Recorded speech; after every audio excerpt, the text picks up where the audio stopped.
제가 늘 생각하는 것이 속담하고 그 한문글하고 이렇게 늘 상충되고 하는 것이나 비슷한 것이 있는 것이나 했을 때 궁금증을 많이 했었어요. 속담이라는 것은 원래 출처가 없잖아요.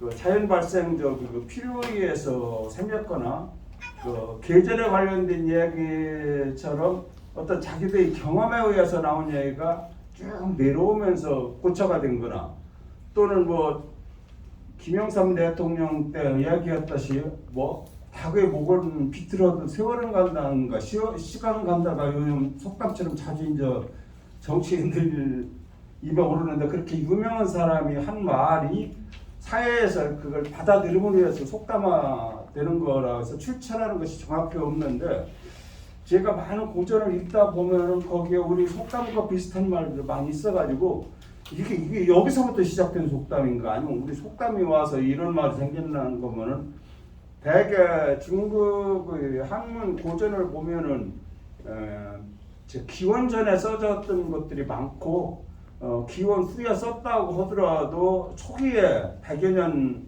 AD 100여 년 정도 때 쓴 것들이 많기 때문에 이런 관계가 어떻게 되나 궁금해가지고 여러 가지를 찾아봤었던 점이 있어요. 그런데 오늘은 이쪽 또 새로운 장소로 내려와서 하기 때문에 처음이라는 속담과 그 시작이 중요하다는 것을 의미하는 속담을 한번 선택해봤습니다. 우리는 속담에 처음이 나쁘면 끝도 나쁘다라는 속담이 있어요.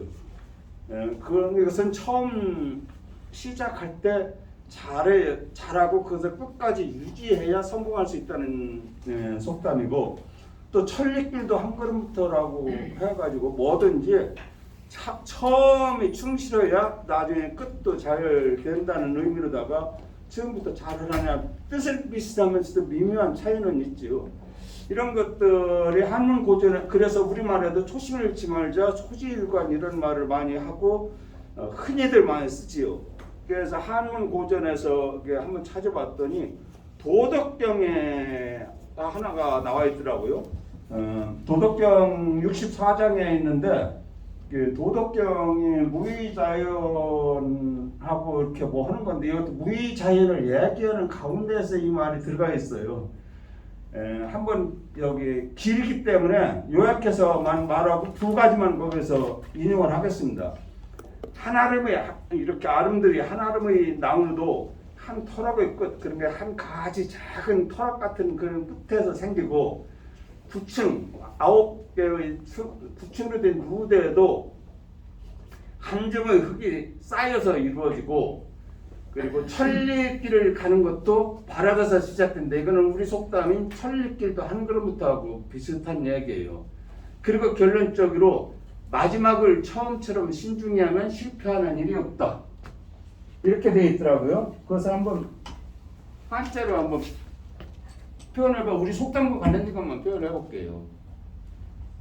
여기 도덕경에 나와 있는 한아름의 나무나 구청의 무대도 시작이 중요하다는 거 자꾸 보더라도 시작이 중요하다는 건데 우선 마지막을 처음처럼 신청하면 실패하는 일이 없다라는 뜻을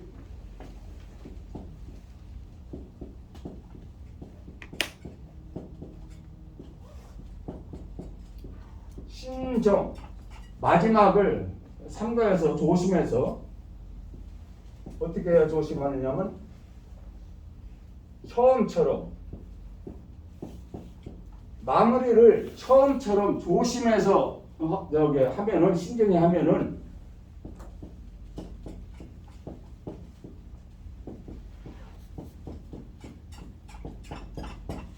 즉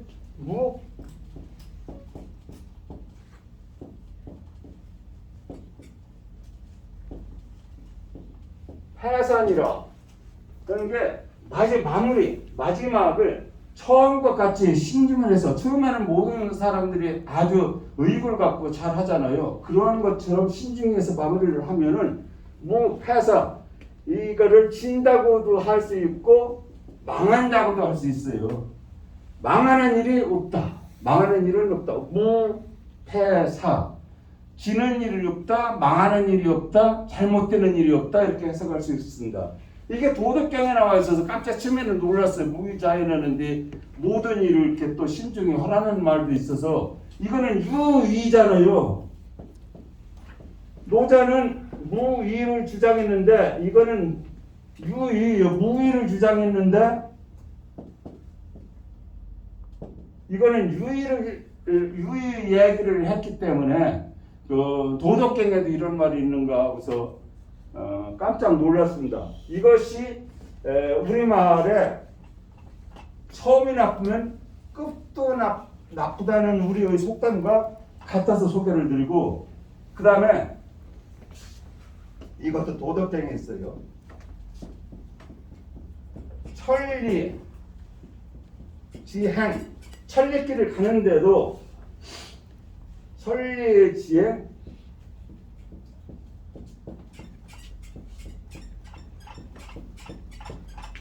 시역, 조카. 천리길을 가는 걸음걸이도 첫 걸음, 첫 발 아래에서 시작된다. 한 발 뒤지는 발 아래에서 시작된다는 그런 이야기입니다. 그 글씨 잘 보여요? 뒤에서도요? 예, 잘 보여요. 참 다행이네요. 이런 것이 있어가지고 우리말의 천리길도 한 걸음부터와 같은 말, 그리고 이것은 우리 속담에 처음이 나쁘면 끝도 나쁘다는 속담과 어법이나 문법이나 표현만 조금 달랐지 의미는 같은 것이다라는 생각이 있었어요. 그 다음에 여기서만 있느냐 하는 거 아니라 순자를 또 보면 순자의 번화표명은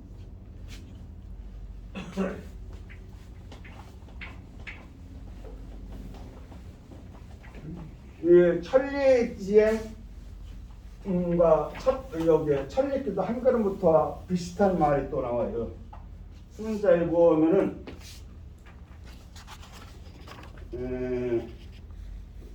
반부의검도 부적 반부 쌓이지 않으면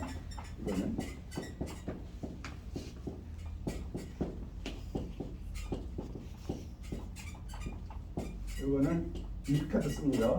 똑같은 자예요.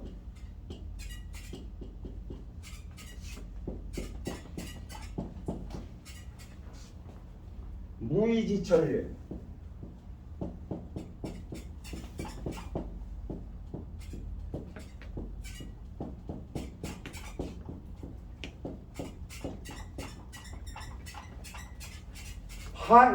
기본은 반걸음의 걸음도 부적 쌓이지 않으면은 천리에 이룰 수가 없다. 그런 게 천리길로 한 걸음부터 한 걸음 반걸음에서 여기는 반걸음까지 더 굵게 표현하는데 한 걸음 쌓여야 천리길을 가지 반걸음에서 쌓이지 않으면 걷지 않으면은 천리길도 이룰 수가 없다라는 말이 되겠습니다. 이거는 순자의 권학편에 나오더라고요. 순자의 권학편에 여러 가지 좋은 말이 순자의 권학편 1장에는 우리가 한번 배웠었죠.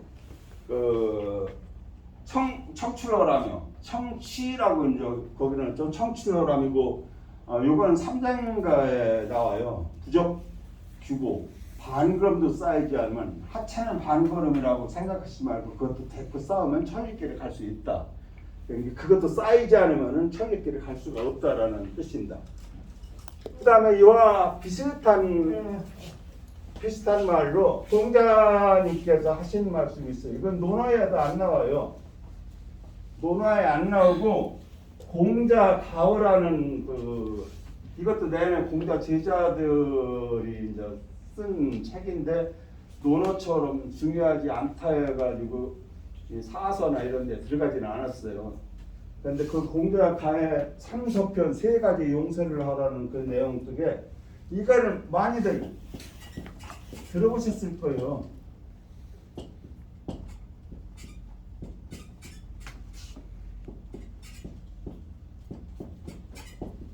남상 이거는 넘칠 남자고 이건 술잔상이에요. 뿔로 만든 옛날 고대의 술자에서 보통 술잔의 통칭이 상이라고 예전에는 그렇게 불렀대요. 예전에는 그릇에 사기나 뭐 이런 것이 없기 때문에 쇠뿔 파가지고서 술잔 위로 이렇게 삼았고, 그렇기 때문에 밑에 토기로다가 술잔 받침을 동그랗게 놔뒀었지요.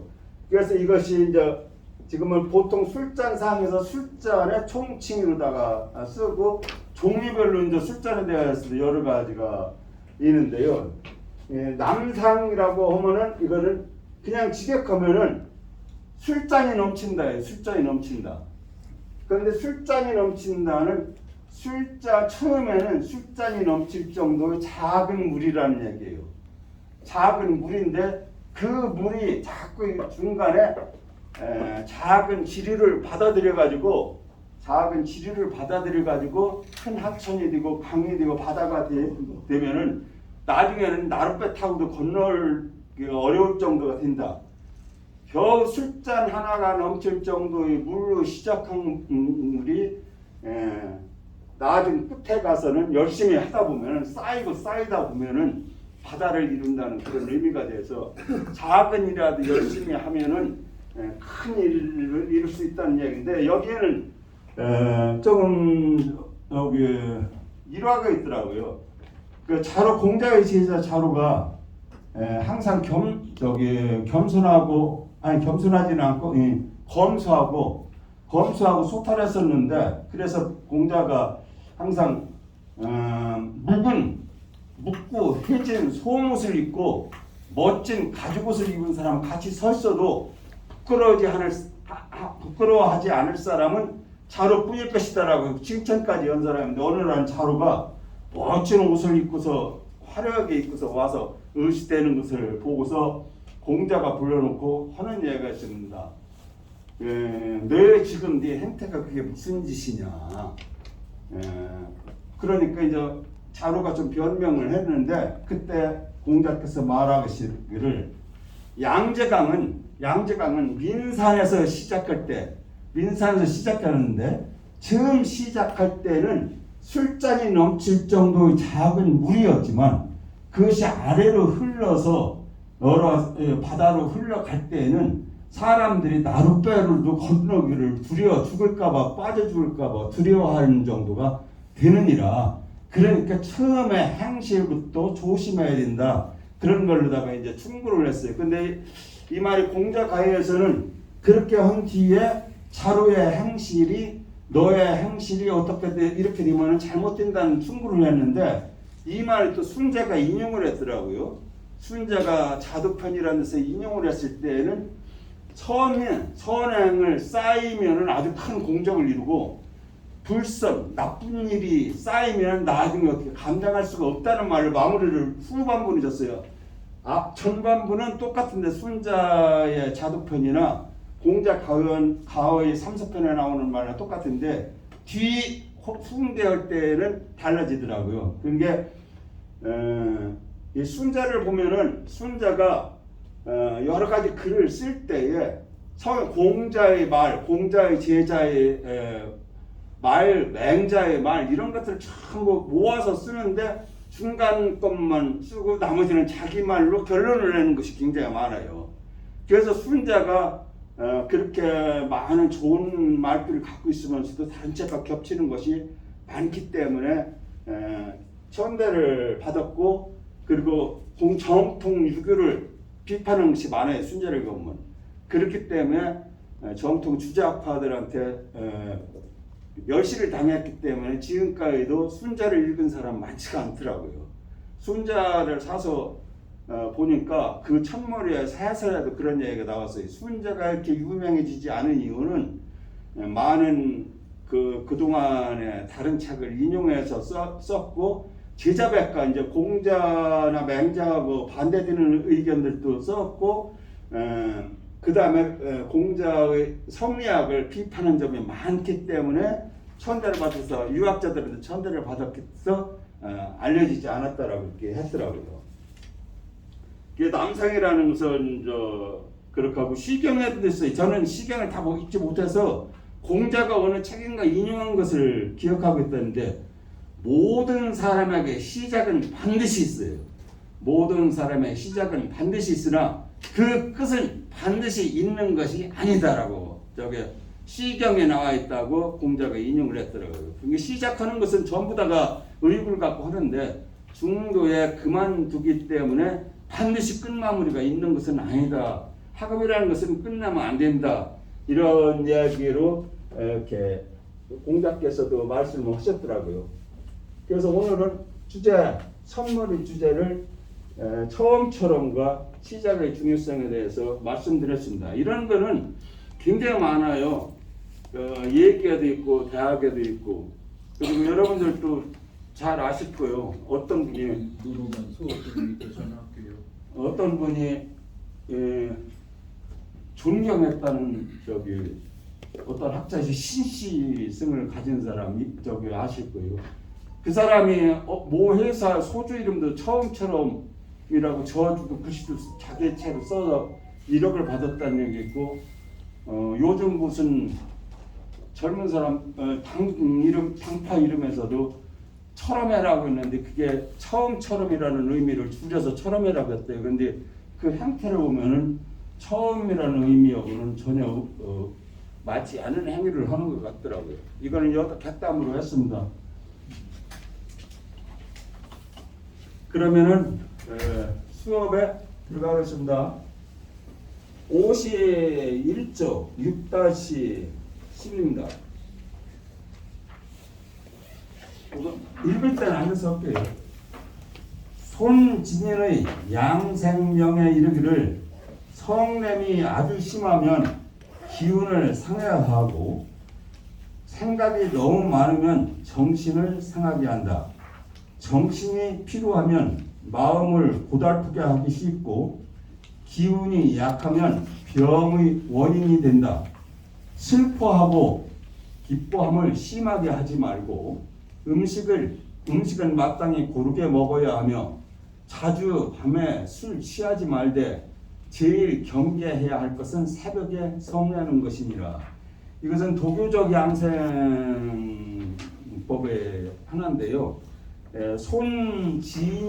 손지인은 그 도교에서 도사보다 지위가 높은 사람을 일컫는 손시성을 가진 사람을 말하는데 여러 가지 기록을 찾아도 손지인에 대한 기록은 없어서 여기서는 그냥 도교의 하나의 그 도사보다 좀 높은 지위의 사람이라 생각하시고 양생명이라고 하는 것은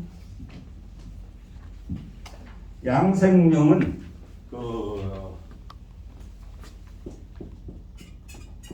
여러분들이 뭐 다 잘 아실 거예요. 양생은 생명을 기른다. 그게 건강을 도우는 방법이에요. 생명을 기른다 해서 건강법이 되고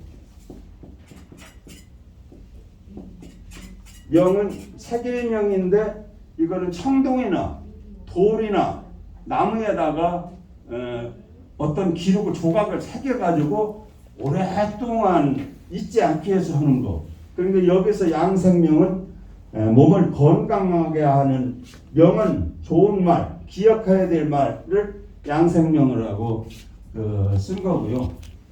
양생명, 손지인의 양생명 이르기를 노, 심, 편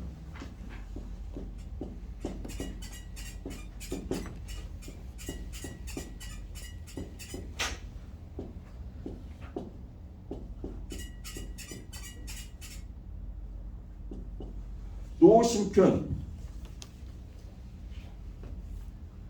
이 편은 치우치편인데 성내고 화내는 것이 너무 심하면 이게 치우치편이지만 치우친다고 하는데 여기서는 아주 매우 이렇게 하는 부사로다가 쓰였어요. 그러니까 성내는 것이 매우 심하면 이런 뜻으로 해석이 됩니다. 양생명은 노심편이면은 상기요 기를 다치게 되고 상은 다칠 상자지요 기를 다치게 되고 사다태는 뒤에는 7-3에서는 남상이라고 나와요. 사다태는 생각이 너무 많다라는 뜻인데요.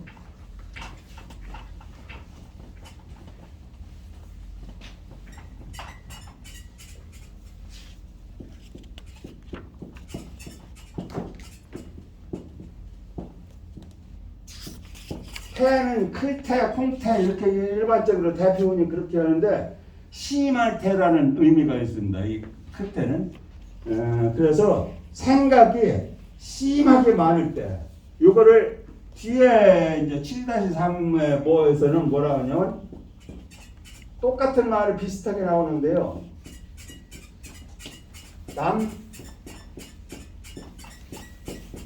남상이라고 표현을 했더라고요. 사다태를 남상이라는 말로 뒷장에서 또 배워요. 그때도 또 나오는데 그렇게 남상이라는 말로 표현을 했어요. 사다태는 생각이 너무 많으면 손신, 정신을 해친다. 거기서는 손신을 갖다가 상신, 뒤에 이제 안부편에 나오는 거기는 손신을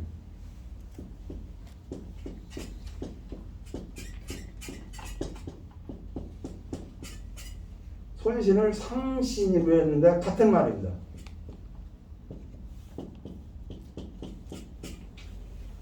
정신을 빼앗긴다, 정신을 흐리게 한다, 정신을 다치게 한다. 여러 가지 의미를 해석을 할 수가 있습니다.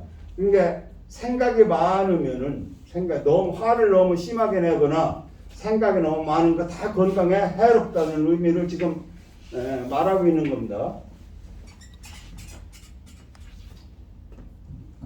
손신이라 신피면 정신이 필요하면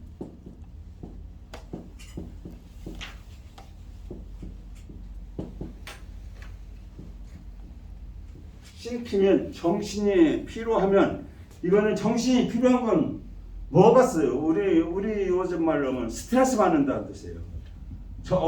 뭐든 너무 집중을 하거나 뭐해서 정신이 필요. 여기 앞에 손신 정신을 상한다고 했는데 그 정신이 필요하면은 심이 여기요.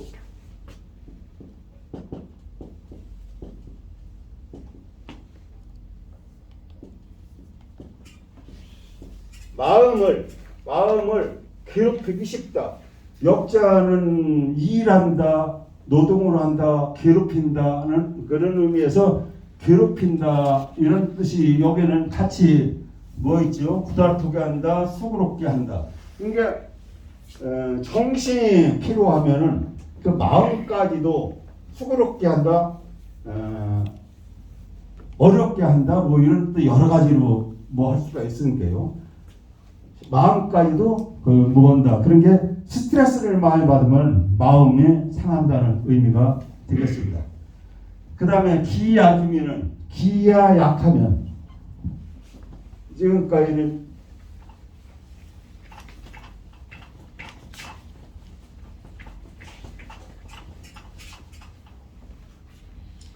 기약이면 병상이라 여기 앞에 상기고 뒤에는 손신일 때 손신했을 때 신이 필요해지면은 여기서 정신이 필요해지면은 마음 또한 고생스럽고 수고스럽지만 기약 앞에서 성내는 것을 너무 심하면 상기한다고 했죠.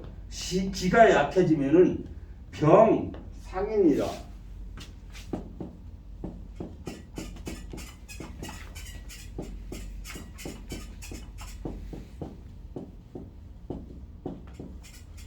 병이 이제 손우상이라고 이제 대표는 그런데 여기서는 재상상이며 재상이라는 뜻에서 돕다는 뜻에서 도울상이에요. 도울상. 이는 원인인 병을 돕는 원인. 그러니까 쉽게 하면 그냥 병의 원인이 된다라고 해석하면 됩니다. 이 중국 문장은 하나하나가 어떤 의미를 갖는 문장이기 때문에 우리는 생략해도 될 거가 그냥 이중적으로 쓸 때가 많으니까 상이 넘어는 병을 돕는 원인이다 이렇게 해석해도 되지만 병의 원인이 된다라고 해석됩니다. 기가 약해지면 병의 원인이 된다. 이런 얘기고 흔히 우리가 다 알 수 있는 얘기예요. 그다음에 물사 비환극하고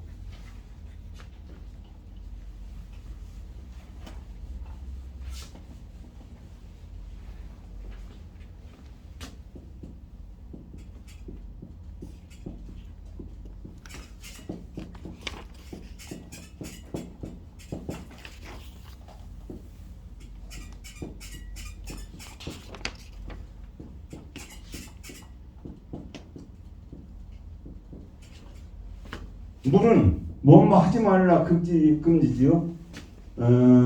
슬프고 기쁜 것을 극단적으로 끝까지 마지막의 그 감정까지 그렇게 슬퍼하거나 기뻐하지 말라. 이거는 하다라는 뜻은 하여금 사역동사니까요. 하지 말라.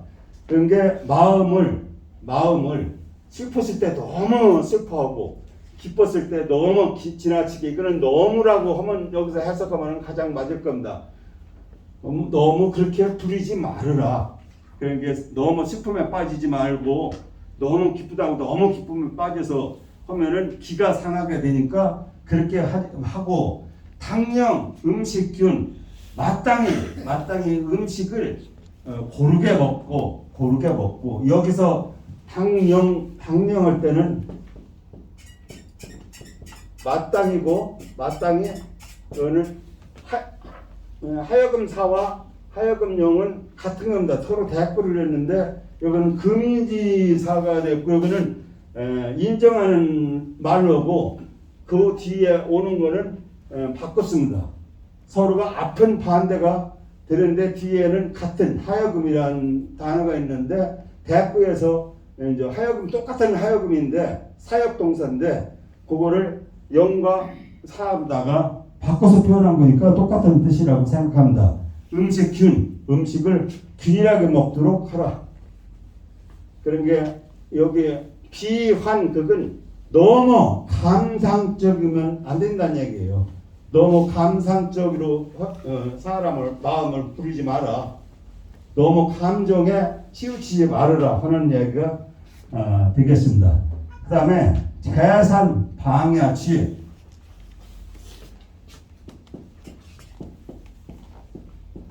재상은 2번, 3번인데 여기서는 자주라는 의미로 하면 이해하면 됩니다.